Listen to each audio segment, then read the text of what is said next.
లెక్కకైతే current తంబాలు line మెన్లే ఎక్కాలి, కానీ ఏరేటోళ్ళకు సుత ఆశ్రమే పడుతుందో. నిచ్చెనేసుకునుడు ఊకూకే అదోటి ఇదోటి గెలుకుడు.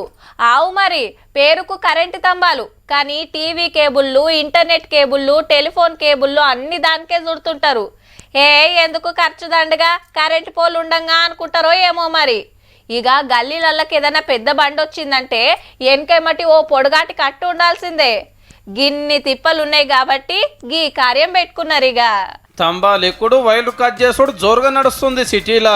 కొన్ని ఇంటర్నెట్ కేబుల్స్, కొన్ని టీవీ ఛానళ్ల కేబుల్స్ ఏ విడిచి పెడతలేరు. కటింగ్ ప్లేయర్ వట్టుడే, కటింగ్ చేసుడే. పర్మిషన్ గిర్మిషన్ లేకుండానే పెట్టిండ్రు.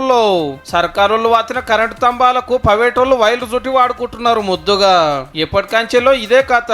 మొన్న రాత్రి రమంతపురంలో కృష్ణుని రథానికి కరెంట్ తీగలు దాకి 6 ప్రాణాలు పోతానికి ఇవే కారణమట. మరి ఇదంతా కారణం ఏంటంటే ఈ కోళ్లకున్న ఇంటర్నెట్ వైర్లు ఏదైతుందో కుప్పలు ఉన్నాయి. కానీ ఇప్పటివరకు జరిగింది ఇంత ఇన్సిడెంట్ 5 ప్రాణాలు పోయినాయి. మళ్ళొక ఘోరం జరగద్దానికి ఈ కార్యం పెట్టుకున్నది సర్కారు.